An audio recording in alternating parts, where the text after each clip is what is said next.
Hey crochet friends! In this crochet tutorial, please join me in using this discarded curtain ring to make this very pretty snowflake mini wreath that will make a fabulous decoration throughout the winter season. Included in the tutorial are step-by-step instructions to make this snowflake decoration. It is made firstly by working the first round around an old curtain ring.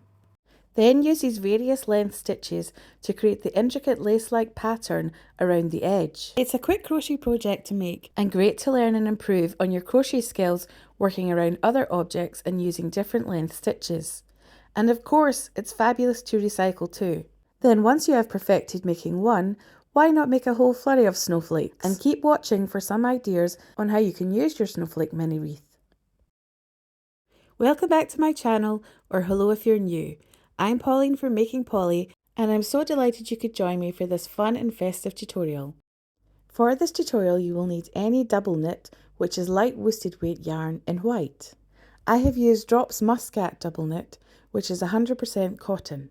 You will also need a 3mm crochet hook, which would roughly be a D3 in US terminology. And you will also need scissors for cutting your yarn, a tapestry needle for sewing in your ends, and of course an old curtain ring, or any other object that's similar to a curtain ring. The curtain ring I have used is 7 cm or 2.8 inches diameter with a 4.5 cm or 1.8 inches diameter hole. I have also used a smaller curtain ring and decreased the number of stitches used. It's entirely up to you if you would like to use a different sized ring. But before we get started, let's talk about the number of stitches you will need to work around your ring, no matter what size it is. I've included this information in the description so you can refer to it also. So no matter the size of your ring, the number of stitches that you will work in round 1 around the ring should be an even number and a multiple of 3. I worked 66 stitches for the larger ring and 48 stitches for the smaller ring. So now let's get started. Firstly, with your yarn, make a slip knot. If required, you can refer to my How to Make a Slip Knot tutorial, and you'll find the link in the description. Before inserting your hook in the loop, place your curtain ring in front of the slip knot. Then insert your hook in the loop, and your yarn should now be through your curtain ring. Then work one slip stitch around your ring, and if your curtain ring has a loop screw, then push the stitch towards it. Then work the rest of the round with UK double crochet stitches, which are US single stitches. So insert your hook through the curtain ring and pull up a loop. Then bring your hook back round over the top of the curtain ring, yarn over hook and pull through both loops on your hook. Continue around and remember to work an even number of stitches, that is a multiple of 3. You can pause the video here to do so. And as a reminder, at the end of round 1, I have worked a total of 66 stitches around my curtain ring. So let's move on to round 2. Work 1 UK double crochet, which is 1 US single crochet, into each stitch around.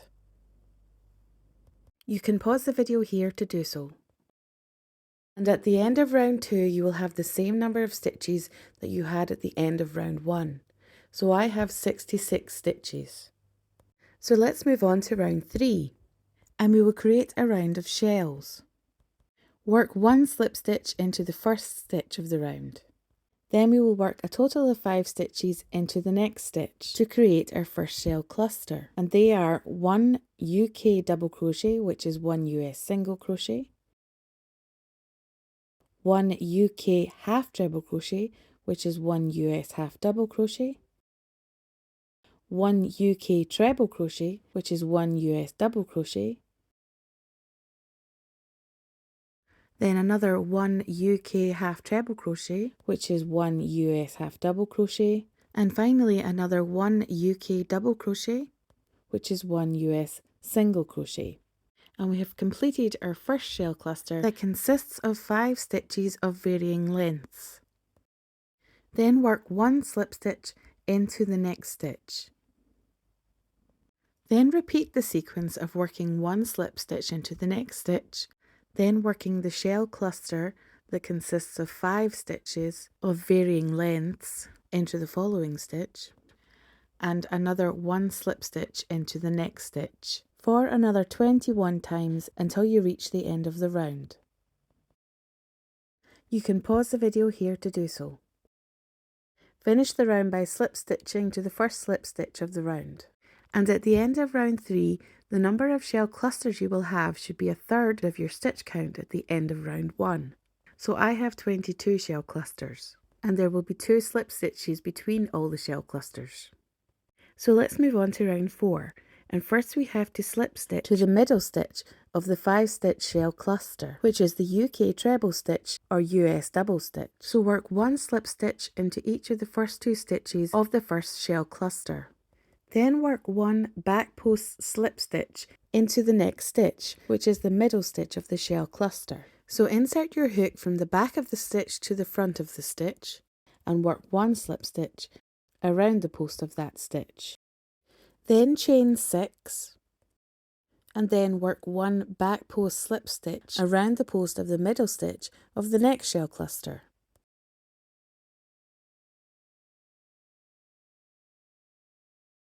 Then repeat the sequence of chaining 6, then working 1 back post slip stitch around the post of the middle stitch of the next shell cluster for another 20 times. You can pause the video here to do so. And finally, chain another 6 and work a slip stitch into the top of the first back post slip stitch of the round.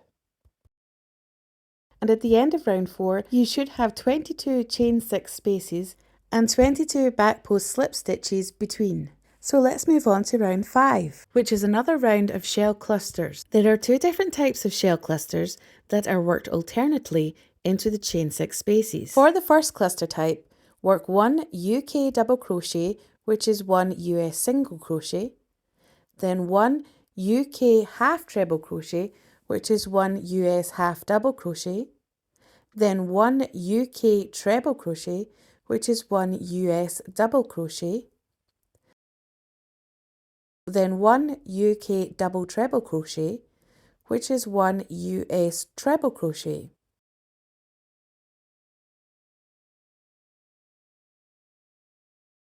Then we work a large picot, so first chain 8,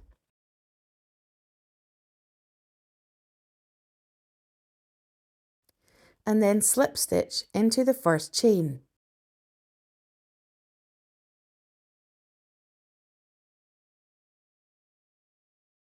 Then continuing to work into the chain 6 space, work 1 UK double treble crochet, which is 1 US treble crochet, then 1 UK treble crochet, which is 1 US double crochet,